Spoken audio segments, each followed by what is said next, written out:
Circle of Inevitability, capítulo 1132. Autoridade. No mundo dos espelhos especial, semelhante a uma caverna branco-acinzentada, apenas os fios de cabelo preto, tão grossos quanto as árvores da floresta tropical, mantinham sua cor original, disparando em direção ao céu ou envolvendo Lumian de todas as direções. Após ser observado pela demônia primordial Tiki, o corpo de Lumian subitamente petrificou-se. Uma grande faixa branco-acinzentada espalhou-se rapidamente sobre as cabeças central e direita de seus ombros, transformando-as em esculturas de pedra.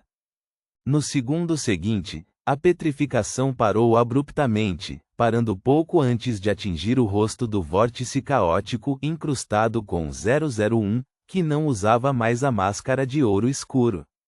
O poder petrificante fundiu-se ao vórtice sem qualquer efeito. Haha, esta cabeça é mesmo útil. A risada de Lumian ecoou no rosto do vórtice, reverberando com um eco vibrante. Quando a voz soou, seu corpo se inflamou com chamas sem forma e sem cor. Em meio a sons crepitantes, pedaços de um branco acinzentado descascaram de sua superfície, e as chamas reconstruíram seu enorme corpo. Lumian levantou a mão direita e puxou a bandeira de sangue de Selinger, cravada na testa do vórtice. Enquanto ele fazia isso, a cabeça esquerda em seu ombro se virou, e os traços suavizados do rosto de Alista Tudor apareceram, olhando para cima. Sua expressão parecia insatisfeita, quase repreensiva, como se questionasse silenciosamente a demônia primordial Tiki, vestida com um vestido branco osso. Por que você resiste? Por que não se rende voluntariamente? Nossa união não é algo que você sempre desejou? Utilizando o rosto do imperador de sangue Alista Tudor, Lumian empunhou a perigosa bandeira que combinava com seu corpo gigante e flamejante e a balançou contra a demônia primordial Tiki, cujos olhos azuis brilhavam com relutância em lutar até a morte. Seu fascínio tornava seus oponentes incapazes de atacar. Chamas invisíveis e sem forma surgiram no ar, rugindo enquanto corriam em direção ao alvo. Em meio às chamas, figuras humanoides flamejantes emergiram uma após a outra. Essas entidades possuíam um certo grau de inteligência, obedecendo aos comandos de Lumian. Elas cercavam a demônia primordial Tiki por todas as direções, cortando qualquer rota de fuga.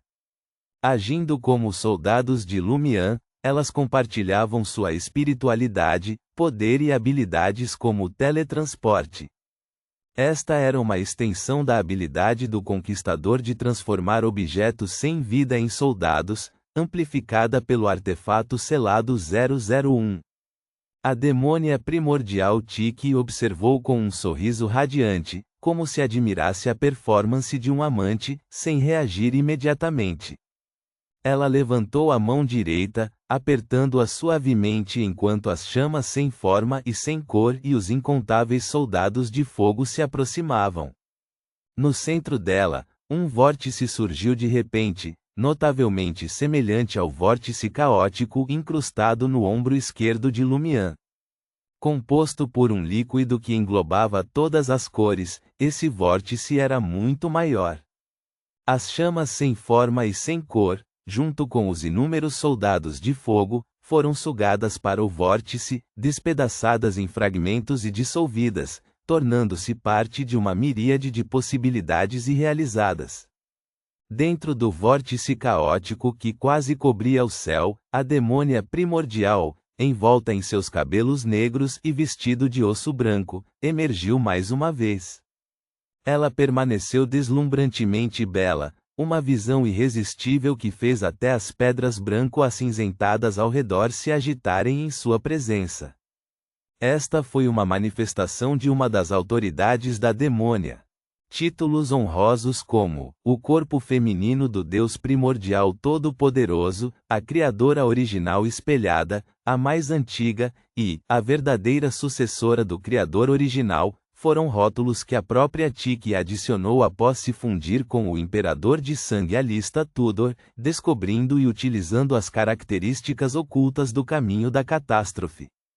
No entanto, a sequência 0 do caminho da demônia, sendo chamada de demônia primordial, ou demônia do caos, antecedeu sua deificação e foi registrada na segunda ardósia de blasfêmia. Isso se referia tanto ao aspecto feminino de uma demônia como uma extensão do Deus primordial todo-poderoso quanto a uma das autoridades da demônia, a autoridade sobre o retorno de todas as coisas ao caos e ao estado primordial. Era um ramo do simbolismo de destruição e fim, distinto da morte, escuridão eterna, decadência, ruína, matança ou fragmentação como métodos de finalidade. Ela, junto com autoridades como feminilidade, charme, mundo dos espelhos e magia negra, era uma autoridade central da demônia e um conceito elevado que abrangia apocalipse e catástrofe. Portanto, a demônia era uma demônia que exercia o caos. O Deus primordial todo-poderoso desconhecia a estrutura e os planos de contingência deixados pelo Criador original para estabilizar a existência ao acomodar a cidade da calamidade. A razão pela qual esta foi a primeira Sefira a ser acomodada deve ter sido devido a uma conexão mística, uma tendência instintiva que existia há muito tempo. A demônia primordial Tiki emergiu do caos com um sorriso encantador, fazendo com que até mesmo Lumian, cujo coração queimava de raiva e ódio, perdesse o foco momentaneamente. O rosto de Alista Tudor transbordava de loucura, fazendo com que a bandeira chamuscada de 001 se erguesse. Na bandeira, as sinistras manchas de sangue enegrecido revelavam suas cores originais, irradiando uma aura de conquista tão avassaladora que até divindades poderiam abaixar a cabeça. A demônia primordial Tiki parou por um momento, como se tivesse se lembrado do passado. Nesse momento, a figura de 0 a 17, vestida com um manto negro com capuz adornado com estrelas prateadas, surgiu no céu alto, onde o vórtice caótico havia recuado. Acima dela, havia uma cena de constelações brilhantes refletidas no espelho. Com um rosto delicado e olhos escuros e profundos, 0 a 17 empunhava uma foice negra fantasmagórica, balançando-a em direção à demônia primordial como se estivesse colhendo o trigo da vida. Uma escuridão densa, profunda e silenciosa surgiu, seguindo a trajetória da foice e rapidamente engolfando o alvo. Por onde a escuridão passava, as projeções de estrelas brilhantes eram submersas, uma após a outra extinguindo seu próprio brilho. A demônia primordial Tiki levantou a mão direita mais uma vez. Ao redor dela, o vórtice do caos, abrangendo todas as possibilidades, tornou-se proeminente e rapidamente se expandiu, colidindo com a escuridão trazida pela foice. Num instante, a visão de Lumian perdeu toda a luz, sua audição silenciou e sua espiritualidade cessou. Era como se o mundo tivesse chegado ao fim num apocalipse, acolhendo a conclusão final. Antes que Lumian pudesse formular qualquer pensamento, uma súbita explosão de luz irrompeu. Isso porque o mundo dos espelhos especial ainda não havia desmoronado ou sido destruído completamente. A demônia primordial ficou muito satisfeita com o resultado. Ela lançou um olhar sedutor para 0 a 17, atrasando momentaneamente seu próximo movimento. Corrompida pelo Deus primordial todo-poderoso, seu controle sobre o caos naturalmente ultrapassou os níveis normais, permitindo que ela liberasse melhor o poder dessa autoridade. Além disso, ela sabia que a deusa da noite eterna não poderia manter a descida através de 0 a 17 por muito tempo, enquanto ela, como uma verdadeira divindade da sequência com liberdade de movimento, poderia exercer seu poder indefinidamente. O tempo estava do lado dela. Nesse momento, o mundo dos espelhos especial, instável, subitamente acelerou seu processo de autorreparação. Lumian piscou, e o mundo retornou à sua estabilidade original. A antiga matriarca da Igreja da Mãe Terra, Roland, cujo corpo superior era adornado com bebês com garras de pássaros sugando alimento de seus seios, entrou neste lugar, trazendo renascimento. Seu rosto exibia um leve sorriso maternal, e seu olhar gentil pousou sobre Lumian, demônia primordial e 0 a 17. Atrás dela, uma lua cheia escarlate surgiu lentamente.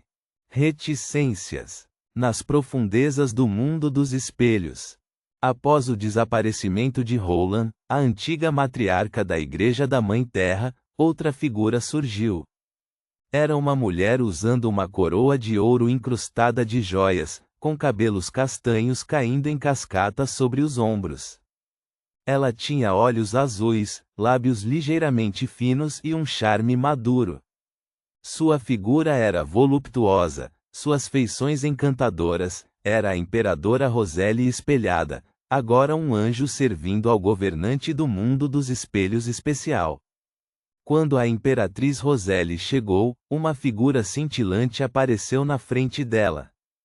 Era a mágica Force, vestida com um manto prateado e negro como estrelas.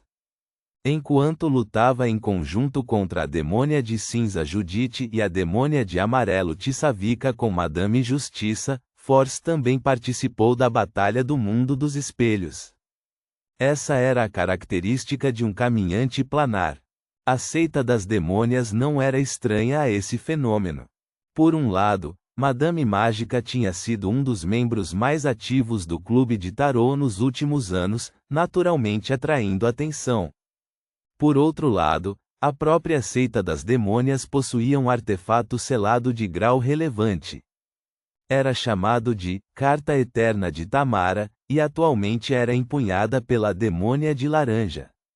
Ao detectar a aparição da Madame Mágica no mundo dos espelhos, a demônia de vermelho, que havia recebido instruções prévias, usou seda de aranha invisível, resistente e resiliente para içar um pilar de pedra enegrecida com um leve tom de bronze. Este era outro artefato selado da seita das demônias, chamado de Pilar da Gravidade. Quando o pilar foi levantado, letras de bronze surgiram em sua superfície. O campo de batalha será dividido. Em um instante, o combate caótico foi dividido em várias zonas, soldados contra soldados, generais contra generais, em perfeito equilíbrio e ordem. Até que suas respectivas batalhas fossem concluídas e os campos de batalha correspondentes dissolvidos, nem anjos nem santos podiam interferir em outras lutas. A presença da Madame Mágica foi imediatamente bloqueada nas ruínas de Traer, perto da Justiça Audrey e enfrentando a demônia de cinza e a demônia de amarelo. A imperatriz Roseli não estava mais obstruída. Como ela ainda não estava envolvida em nenhuma batalha, ela podia escolher livremente seu campo de batalha. A demônia de ouro, vestida com um vestido cor de champanhe, encarou o Senhor Sol Derek. Ela usava uma tiara vertical em formato de olho, cuja peça central era um diamante perfeitamente lapidado, semelhante a um olho, cravejado em uma base de latão. Artefato selado de grau 1, Olho de Deus. Dentro do olho de Deus, a luz era constantemente refratada, emitindo um brilho puro, porém onírico, que expôs as fraquezas e os pontos fortes do Senhor Sol Derek. A demônia de ouro sorriu de repente. Ela percebeu que a coroa da aurora usada por seu oponente não era nada mais do que um ornamento, incapaz de funcionar. O testemunho de glória exigia 2 santos para empunhá-lo efetivamente. Depois que o campo de batalha foi dividido em equilíbrio, o Senhor Sol Derek perdeu temporariamente seu ajudante. Este fato era evidente para o Senhor Sol Derek e também para os outros portadores de arcanos maiores. A Madame Julgamento, usando a máscara de Salomão, imediatamente tentou distorcer as regras correspondentes. Ponto.